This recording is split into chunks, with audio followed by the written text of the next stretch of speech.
Welcome to our first officials training module ahead of the National Flag Football Championships. This one will focus on basic penalty enforcement.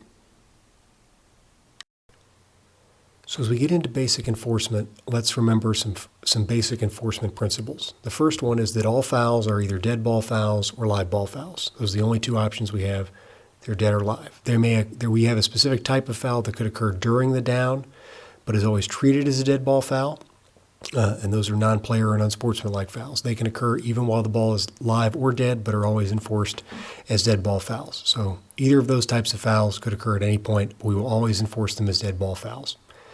Note that with the exception of a few special enforcements, live ball fouls by players which are not unsportsmanlike conduct are always enforced using the all but one principle. And as a principle, a team may accept the penalty but decline the yardage for any foul. This comes into play when zone lines to gain are generally threatened. Teams may, in specific circumstances, elect to take the penalty, which could be a replay of the down or automatic first down, without actually enforcing the yardage for fouls. It's important to note that this is never an option we give teams. They have to know the rules well enough to request it, but it does exist. So as we talk about penalty enforcement, we have to know that each penalty is enforced from a specific spot on the field, but specifically we're dealing with 5 spots that a penalty could be enforced from. One of those spots is the previous spot. That is the spot of the last snap.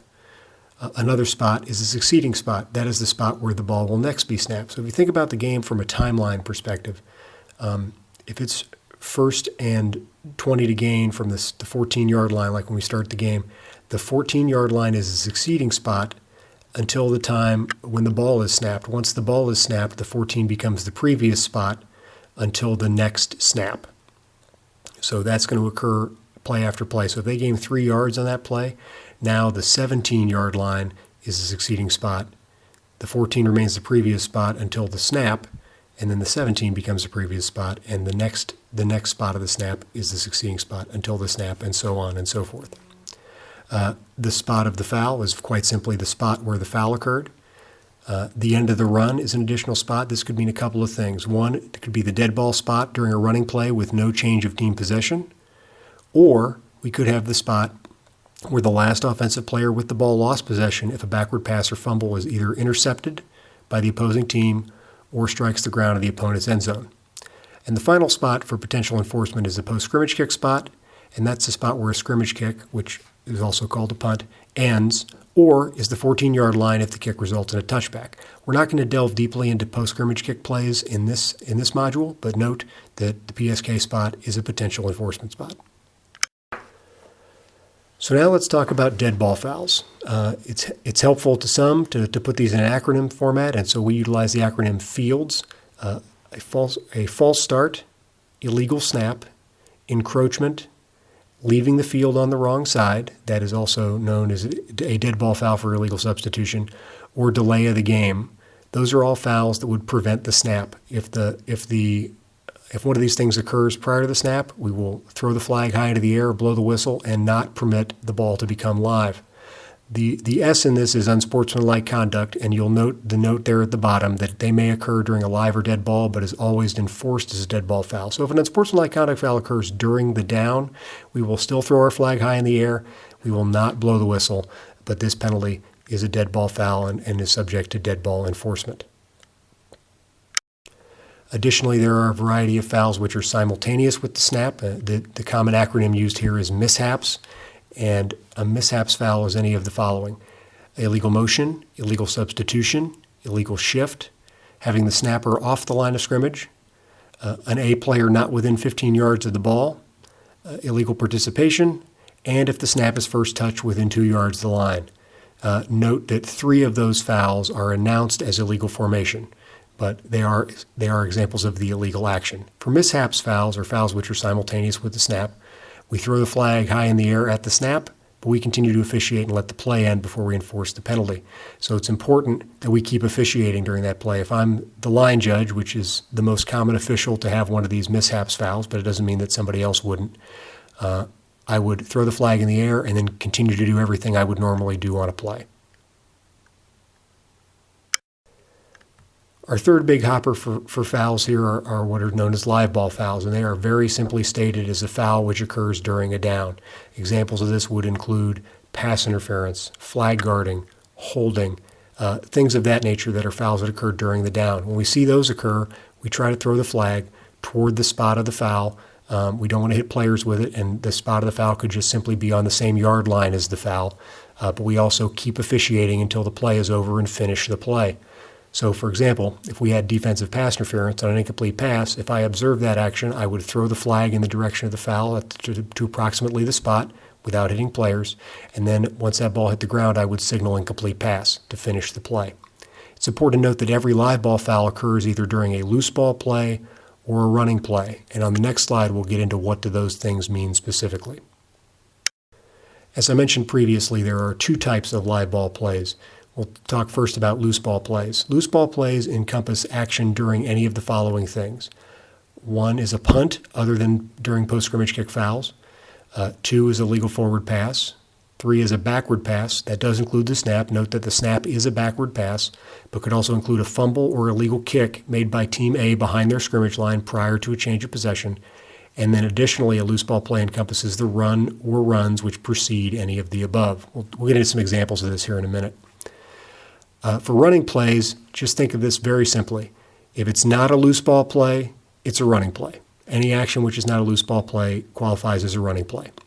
Behind the line, we're dealing with any run which is not followed by a loose ball behind the line. So, for example, player takes a snap, runs around to the backfield and is deflagged. The snap itself is a loose ball play, but all that running around action, since he's deflagged or she is disflagged, is not is a running play. And then if we have an illegal forward pass behind the line, illegal forward passes are always categorized as fouls during running plays, so that action that preceded that would be a running play. Beyond the line, it includes any run. So anytime the ball is run beyond the line or caught beyond the line and advanced, that portion of the play is a running play. So let's try some animated examples. Here's an example of a loose ball play. The quarterback's going to take the snap, scramble around in the backfield for a little bit, and then throw a pass to a teammate who catches the ball and either falls down or is immediately deflagged at the 15-yard line. Because all of that occurred as part of a loose ball play, because remember that the forward pass that's legal is part of a loose ball play, and the run or runs which precede that are part of a loose ball play, that entire play is categorized as a loose ball play. Let's contrast that with a running play. On this particular play, the quarterback's going to take the snap, scramble around in the backfield, and then decide to just tuck it and run out of bounds at the 30-yard line. Note that the snap itself is a loose ball play, but all the action on this play after that is considered part of a running play. As was demonstrated on the previous play, it is possible that there are multiple types of plays during the same down. For example, on this play, the quarterback's going to take the snap and then complete a pass to a receiver around the B27-yard line. So all the action that precedes that catch is going to be part of a loose ball play. But once the ball is caught, we've now begun a running play. In this case, A2 runs all the way down to the B3-yard line where he or she is deflagged. In those cases, that segment of the play is going to be considered a running play. So it is possible that we could have both a loose ball play and a running play during the same down. That would be an example of a play of that nature. So I mentioned the enforcement spots a little bit earlier in the presentation, but let's talk a little bit about specifically the basic spots. The basic enforcement spot is the succeeding spot for all dead ball fouls. Remember, the succeeding spot is simply the spot where the ball would next be snapped if a foul had not occurred. We will utilize the previous spot as the basic spot for fouls that occur during a loose ball play and for fouls that are simultaneous with the snap. That means that we would use the spot of the snap as the basic enforcement spot for both of those types of fouls. Important to note that fouls that occur during a loose ball play are subject to the all but one enforcement principle, which we'll talk about here in a minute, but fouls that are simultaneous with the snap can only be enforced at the previous spot. We'll utilize the end of the run as the basic enforcement spot for fouls that occur during a running play. Again, that would be subject to the all but one principle, which we'll talk about in a minute. And then the post-scrimmage kick spot is the basic spot for fouls with post-scrimmage kick enforcement. Again, we're not going to delve deeply into PSK fouls in this presentation. Just note that that's our basic spot. And again, the PSK enforcement is subject to the all but one principle. So hopefully this diagram can help us understand the all but one principle. And the enforcement philosophy for the all but one principle is based upon the concept that all teams are entitled to the yardage they gained legally without the assistance of the foul. It's also of note that the only type of foul that would necessarily give a team extra advantage is a foul by the offensive team behind the basic spot. And I want to stress here offense versus A. Offense simply means the team in possession at the time, or the team in possession at the moment. So the offensive team could be Team B if they were to, say, intercept a pass or fumble, or Team R during a punt play. That would be the offense. So remember, A and B and K and R are unchanged during the down, but offense and defense will change based upon who's in possession of the ball. But in any case, as I mentioned previously, since we're talking about fouls that would give extra advantage, is a foul by the offense behind the basic spot. On those fouls only, we would enforce those penalties from the spot of the foul. So let's take a look here. So for example, if the foul is by the defense, whether that foul is behind the basic spot or beyond the basic spot, we will always enforce defensive fouls from the basic spot. Additionally, if we have a foul by the offense beyond the basic spot, we will enforce that penalty from the basic spot. It is only when we have an offensive foul behind the basic spot that we will enforce that penalty from the spot of the foul, because if we went to the basic spot, we would be giving the offensive team the advantage of the yardage that they gained after the foul, and that's certainly not the principle in play here. I do want to mention the 4 W's because they're important for any official that throws a flag to know. Additionally, we have to take this information to the referee when the referee makes their announcement. So the first of the 4 W's is what was the foul, specifically what was the type of foul. Is it holding? Is it flag guarding, etc.? Then we want to know who the foul was on. Was it on the offensive team? Was it on the defensive team, the kickers, the receivers, the intercepting team, the passing team? There's a lot of information that we could know. When did the foul occur? Was it a dead ball foul? Was it simultaneous with the snap? Or if it was a live ball foul, was it a loose ball play, a running play? Does it meet PSK criteria? And then finally, what is the enforcement spot? Are we going to enforce this penalty from the previous spot, the end of the run, the post-scrimmage kick spot, or are we going to enforce it from the spot of the foul because of the all but one principle? So we want to have that information in our own minds that we can then take to the referee. So I can say very simply, I've got holding against the defense during a running play, and we should enforce it from the end of the run. That will help the referee start to trigger what their announcement should sound like, and we'll also get the crew kicked up for penalty enforcement procedures. So now that we've talked about live ball, dead ball fouls, and the all but one principle, let's take a look at some examples of this. So on this particular play, the quarterback's going to take the snap and throw a pass to a teammate near the right sideline. During the pass, the defense commits pass interference at the 20-yard line, and in this case, the pass is incomplete. So we have to think about this. This is a live ball foul. It's subject to the all but one principle. So we go down our checks. Is this a foul by the offensive team? No. That means that we're going to enforce it from the basic spot. It's a loose ball play, which means that the basic spot is the previous spot. So we would enforce this penalty from the previous spot, from the 14, 10 yards to the 24. And assuming they only needed to gain the 20-yard line, this penalty, the yardage, would in fact result in a first down. Here's an additional play. Quarterback's going to take the snap and throw a pass to a teammate near the right sideline. Teammate catches it around the 40-yard line and is held by the defense at the B35.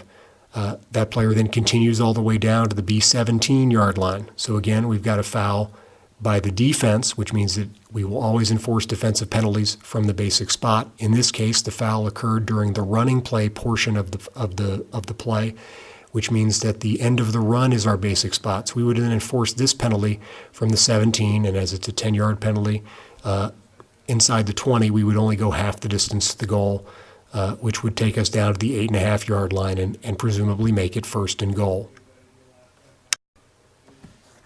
On this play, the quarterback's going to take the snap and run toward the left sideline. During the run, we're going to have an illegal contact foul against the offense upfield at the B22.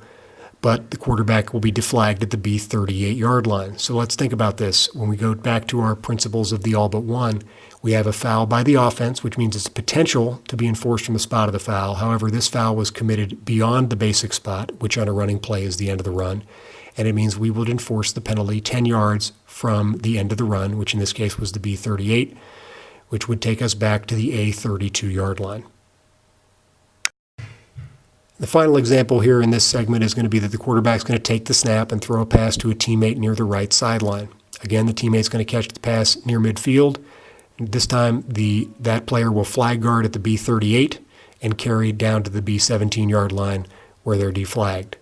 This is our all but one example. We have a foul by the offense during a running play, which means that the basic enforcement spot is the end of the run. However, this foul is behind the basic spot and will require us to enforce this penalty from the spot of the foul. So we'll go from the B38 back to the A32.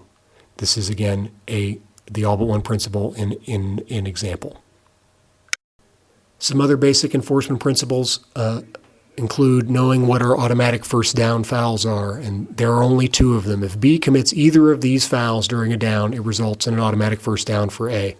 Those two fouls are roughing the passer and a legally secured flag belt. It's important to note that an illegally secured flag belt by B is considered to be a foul at the snap. So even if we're generally not checking flag belts of players unless they score, so if B were to intercept the pass and return it for a touchdown, and we were at that point to identify we have an illegally secured flag belt, we would assume that occurred at the snap, and we would enforce it as a foul simultaneous with the snap from the previous spot, 10 yards, automatic first down. And again, an illegally secured flag belt does include automatic disqualification of the offending player. There are 5 loss of down fouls that if A were to commit them during a play would result in a loss of the down. That includes illegal forward pass, which also puts intentional grounding in that same bucket. Illegal backward pass, this is a backward pass thrown intentionally directly out of bounds to preserve time. This can really only occur in the last 2 minutes of the half. Illegally secured flag belt, again, when we check, we would consider this to be a foul at the snap and would have previous spot enforcement. And then new for this year is the COREC-specific foul for illegal male reception that carries a loss of down foul, and this penalty is always enforced at the previous spot. I hope you found this module on basic penalty enforcement helpful. Looking forward to working with everybody and hope you have a great tournament upcoming.